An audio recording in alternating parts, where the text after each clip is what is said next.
हंसध्वनि आज की इस प्रश्नमाला सीरीज में मैं सुनील दुबे आप सभी लोगों का स्वागत करता हूं। जैसा कि आपको बताया गया कि Hansadhwani IAS group प्रश्नमाला series launch करेगा, जिसका उद्देश्य होगा कि आप जिन टॉपिक्स का अध्ययन कर चुके हैं उसकी एक बेहतर समझ के साथ रिवीजन भी हो जाए और परीक्षाओं में पूछे जाने वाले प्रश्नों के स्वभाव के संबंध में भी आपको अवगत कराया जाए, एक अच्छी प्रैक्टिस हो जाए तथा आपके पास एक अच्छा प्रश्न संग्रह भी हो जाए। इन प्रश्नों के निर्माण में हंसध्वनि आईएएस ग्रुप ने अपने इनोवेटिव थॉट्स का यूज किया है। विगत परीक्षाओं में पूछे जाने वाले प्रश्नों को कम से कम मात्रा में इंक्लूड करने का प्रयास किया गया है और यह भी प्रयास किया गया है कि उन्हीं प्रश्नों को इंक्लूड किया जाए जिनकी आवृत्ति अधिक है, अर्थात वो बार बार परीक्षाओं में पूछे जा रहे हैं। तो इस तरह से आपके पास एक बेहतर प्रश्न संग्रह हो, इसी आशा से इस प्रश्नमाला सीरीज का प्रारंभ किया गया है। प्रश्नमाला भाग 1 की सीरीज में आइए देखते हैं आज का पहला प्रश्न क्या है। मौसम का संबंध है ए दीर्घकालीन वायुमंडलीय दशा से, बी अल्पकालीन वायुमंडलीय दशा से। जैसा कि आपको बताया गया है कि मौसम का संबंध अल्पकालीन वायुमंडलीय दशा से है और दीर्घकालीन वायुमंडलीय दशा का संबंध जलवायु से है, अतः इस प्रश्न का सही जवाब होगा बी। आइए बढ़ते हैं अगले प्रश्न की ओर। किसी कटिबंध विशेष पर उसके कितने वर्षों के औसत मान को जलवायु कहते हैं? तो ए 32 से 35 वर्ष, बी 70 से 80 वर्ष। तो ट्रेवार्था और फिंच जैसे विद्वानों ने 32 से 35 वर्ष के मौसमी औसत मान को जलवायु की संज्ञा दी है, तो अर्थात इस प्रश्न का सही जवाब होगा ए। आइए देखते हैं अगला प्रश्न क्या है। क्लाइमेटोलॉजी क्लाइमा और लॉगस नामक दो शब्दों से मिलकर बना है, इसमें क्लाइमा से आशय क्या है? ए पृथ्वी के झुकाव से, बी सूर्य की किरणों के झुकाव से।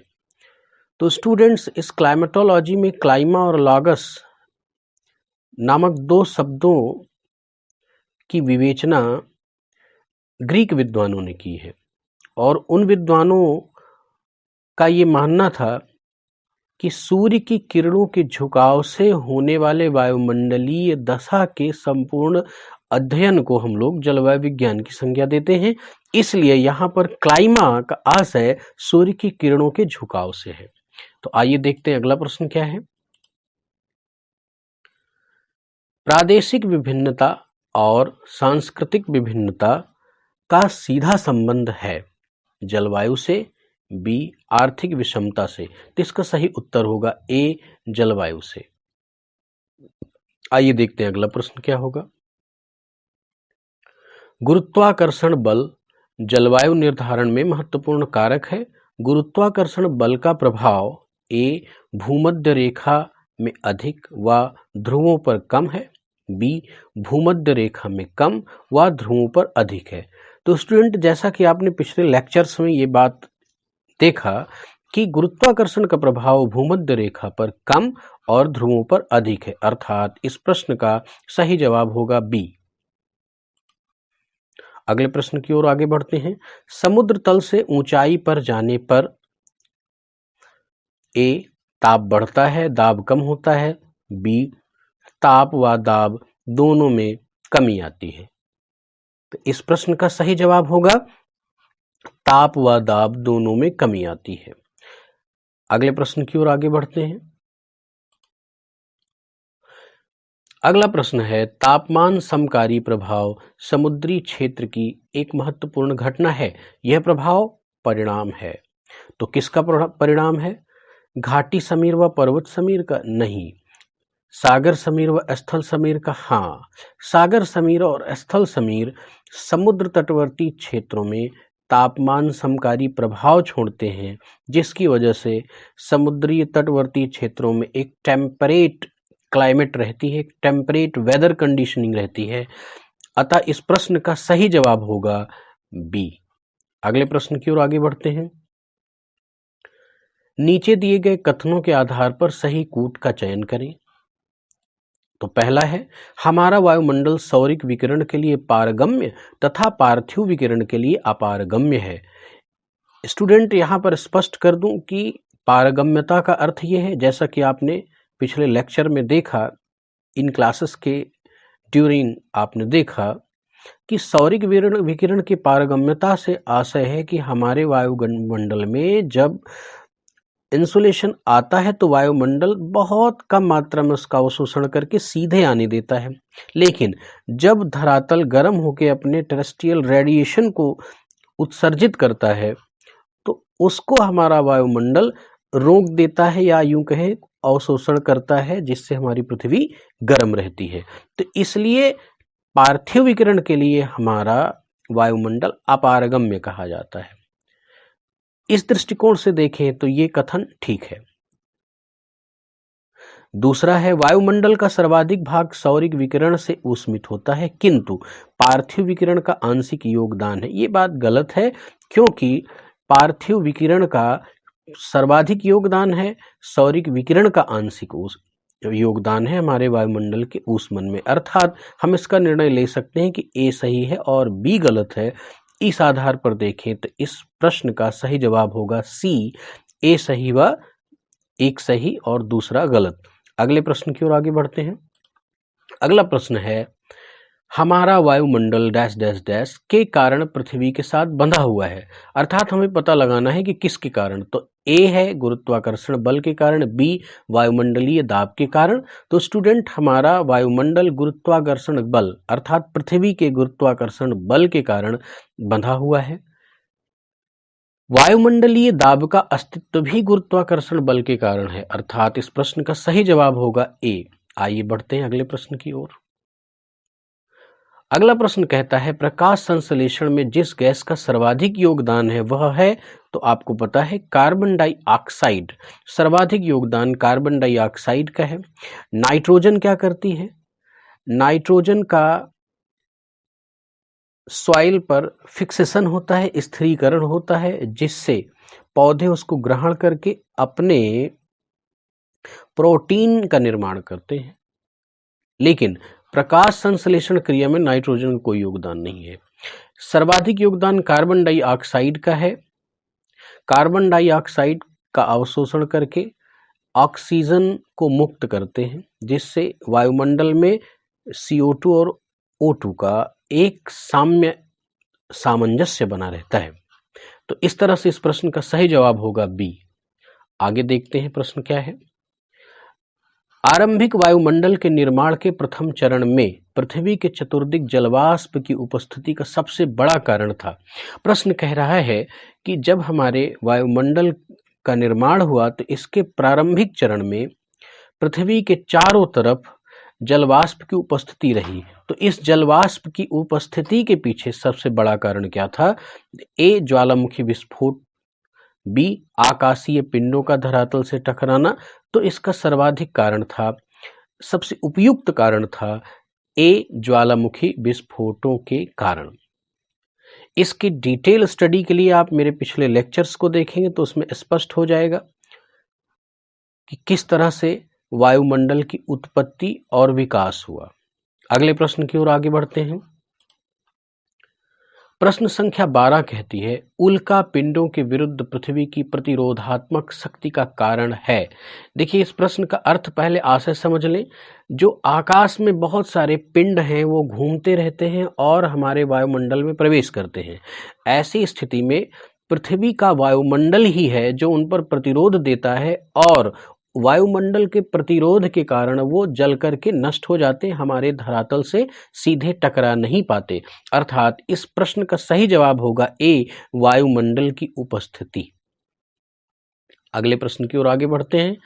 अगला प्रश्न है, पवन प्रवाह की दिशा होती है, विंड ब्लोइंग, किस दिशा से किस दिशा में होती है? क्या सिचुएशन होती है विंड ब्लोइंग के लिए?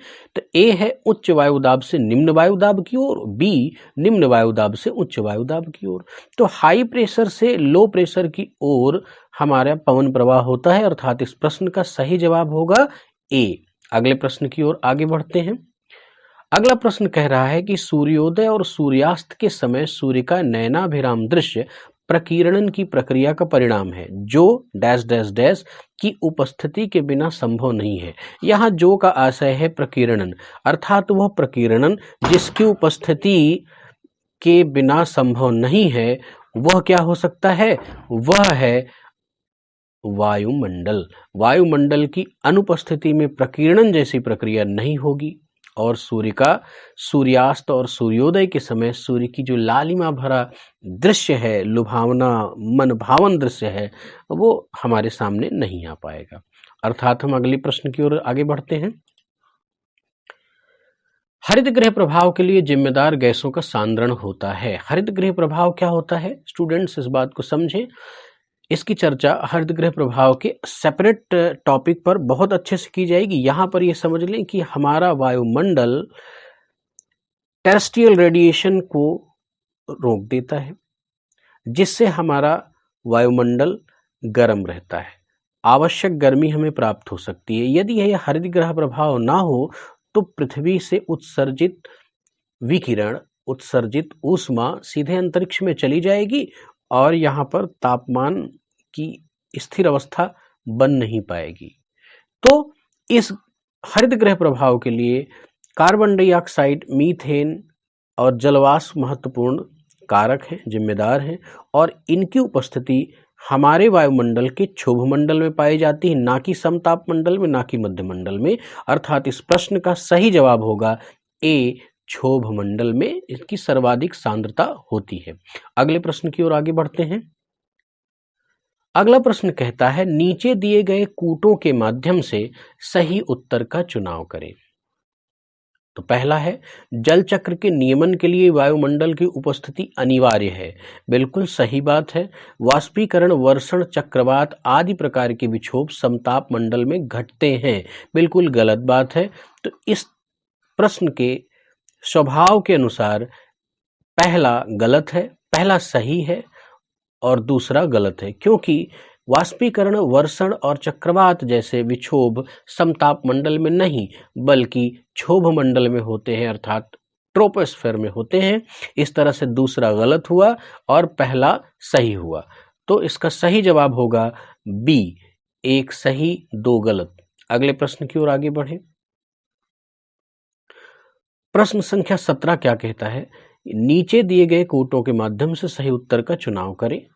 तो पहला है वायुमंडल की उत्पत्ति के प्रथम चरण में भूगार्भिक संवहनीय धाराओं का सक्रिय योगदान रहा। स्टूडेंट पहले इस प्रश्न का आशय समझ लें। भूगार्भिक का अर्थ है कि पृथ्वी के नीचे से, संवहनीय धाराओं का अर्थ ये है कि जिस तरह से हमने देखा कि इक्वेटोरियल एरिया में वायु की संवहनीय धाराएं चलती हैं, उसी तरह हमारी धरती के अंदर तप्त गर्म मैग्मा संवहनीय धाराओं के साथ प्रवाहित होता है, जो हमारे धरातल पर आके क्रिस्टल थिनिंग करते हुए एक समय हमारे धरातल के बाहर निकलता है, जिससे टेक्टोवॉल्केनिक इरप्शन, भारी मात्रा में ज्वालामुखी विस्फोट हुए और वही ज्वालामुखी विस्फोट वायुमंडल की उत्पत्ति का प्रथम चरण रहा, अर्थात उसमें संवहनीय धाराओं का सक्रिय योगदान रहा। ये बात सच है। आगे देखें, द्वितीय चरण वायुमंडल के विकास का चरण रहा, जिसमें जलवाष्प के विखंडन से ऑक्सीजन और हाइड्रोजन का निर्माण होता है। ये बात बिल्कुल सही है, अर्थात ये दोनों सही हैं। तो इस प्रश्न का सही जवाब होगा बी, दोनों सही हैं। अगले प्रश्न की ओर आगे बढ़ते हैं। अगला प्रश्न कहता है नीचे दिए गए कूटों के माध्यम से सही उत्तर चुनें। तो कार्बन डाइऑक्साइड व ऑक्सीजन के संतुलन में सागरीय पादप प्लवकों का कोई योगदान नहीं रहा। निहायत रूप से गलत बात है। ऑक्सीजन और कार्बन डाइऑक्साइड के वायुमंडलीय संतुलन के पीछे सागरीय पादप प्लवकों का सर्वाधिक योगदान रहा, क्योंकि उन्होंने ही आरंभिक कार्बन डाइऑक्साइड, जो कि भारी मात्रा में हमारे वायुमंडल में व्याप्त थी, उसको उन्होंने ग्रहण किया और ऑक्सीजन मुक्त किया, जिससे पर्याप्त मात्रा में जीवों के, जंतुओं के, अर्थात मानव और अन्य जंतु समूह के जीवन के लिए ऑक्सीजन सर्वाधिक उपयुक्त और आवश्यक गैस है, तो ऑक्सीजन की पर्याप्त मात्रा व्याप्त हो सकी तथा कार्बन डाइऑक्साइड का अवशोषण हो सका। तो ये इस प्रश्न के स्वभाव के अनुसार ये पहला कथन गलत है। दूसरा क्या है, जीवों की उत्पत्ति सागरीय पादप प्लवकों से पहले हुई। यहाँ जीवों का आशय है जंतुओं से, तो ये बात भी गलत है, क्योंकि सागरीय पादप प्लवकों का आविर्भाव पहले हुआ है, जंतुओं का आविर्भाव इनके बाद हुआ है, क्योंकि इन्होंने तो वायुमंडलीय संतुलन उत्पन्न किया। सागर पादप प्लवकों के प्रकाश संश्लेषण क्रिया के फलस्वरूप तो कार्बन डाइऑक्साइड की मात्रा वायुमंडल में कम होती है और ऑक्सीजन की मात्रा बढ़ती है। तो इन्हीं ने तो आवश्यक वायुमंडलीय दशा उत्पन्न की जिसमें जंतुओं का आगमन हो सके, अर्थात इस प्रश्न का सही जवाब होगा दोनों गलत है। अगले प्रश्न की ओर आगे बढ़ते हैं, अर्थात सी, इसका सही ऑप्शन होगा सी, दोनों गलत। अगले प्रश्न की ओर आगे बढ़ते हैं। अगला प्रश्न कहता है, वायुमंडलीय संघटन वायुमंडलीय संरचना से इस रूप से भिन्न है कि। स्टूडेंट्स, पहले इस प्रश्न के स्वभाव को समझते हैं। यहाँ पर वायुमंडलीय संघटन का आशय है एटमॉस्फेरिक कंपोजिशन और वायुमंडलीय संरचना का आशय है एटमॉस्फेरिक स्ट्रक्चर। इन दोनों के बीच में भिन्नता किस आधार पर है, ये चीज हमें स्पष्ट करना है। तो आइए देखते हैं। ए कहता है संघटन मंडलीकरण को व्यक्त करता है तथा संरचना गैसों के आनुपातिक सम्मिश्रण को। तो निहायत रूप से गलत बात है। संघटन यानी कॉम्पोजिशन मंडलीकरण को तो बिल्कुल नहीं अभिव्यक्त करता है, बल्कि वो गैसों के आनुपातिक सम्मिश्रण को अभिव्यक्त करता है। तो इस तरह से ये बात गलत है। बी देखें, संघटन गैसों के आनुपातिक सम्मिश्रण को व्यक्त करता है तथा संरचना मंडलीकरण को। ये बिल्कुल सही बात है। स्टूडेंट, यहाँ पर देखें, आप पिछले लेक्चर में जब विजिट करेंगे तो चीज़ें स्पष्ट की गई हैं कि कैसे हमारा एटमॉस्फेरिक कॉम्पोजिशन है और एटमॉस्फेरिक स्ट्रक्चर है। तो ये बात बिल्कुल सही है कि संघटन गैसों के आनुपातिक सम्मिश्रण को व्यक्त करता है, कि अर्थात हमारे वायुमंडल में गैसों का किस तरह से, किस अनुपात में, किस प्रपोर्शन में उपस्थिति है, मिश्रण है। और संरचना क्या करता है, मंडलीकरण को। यहाँ मंडलीकरण का मतलब स्टूडेंट वायुमंडल के स्ट्रैटिफिकेशन को, जिसमें हम बहुत सारे मंडलों की चर्चा करते हैं, क्षोभ मंडल, समताप मंडल, मध्य मंडल, आयन मंडल और बहिर्मंडल। तो ये जो मंडलीकरण है ये स्ट्रक्चर है। इस तरह से देखा जाए तो इस प्रश्न का सही जवाब होगा बी। हम लोग अगले प्रश्न की ओर आगे बढ़ते हैं। अगला प्रश्न है, वायुमंडलीय संघटन में पाए जाते हैं अर्थात एटमॉस्फेरिक कंपोजिशन के इंडिस्पेंसिबल पार्ट हैं, वेरी इंपॉर्टेंट पार्ट हैं, वो कौन कौन से हैं? गैस, बी जलवाष्प, सी धूलकण और डी तीनों। तो यहाँ पर स्टूडेंट ध्यान रखना है, यहाँ पर इसका सही जवाब होगा डी अर्थात तीनों। गैस, जलवाष्प और धूलकण, इन तीनों की उपस्थिति हमारे वायुमंडल में पाई जाती है और इसे ही हमारे एटमॉस्फेरिक कंपोजिशन कहा जाता है। तो इस तरह से स्टूडेंट्स, आज की इस प्रश्नमाला में हम लोगों ने इतने प्रश्नों को देखा। मैं आशा करता हूं कि आप इन प्रश्नों की तैयारी में अपने पूरे पोटेंशियल का यूज करेंगे, बार बार इसका रिवीजन करेंगे, ताकि ये प्रश्न संग्रह आपका तैयार हो सके। शीघ्र ही अगली प्रश्नमाला के साथ मैं सुनील दुबे आपके सामने उपस्थित होता हूं। तब तक के लिए बहुत बहुत धन्यवाद।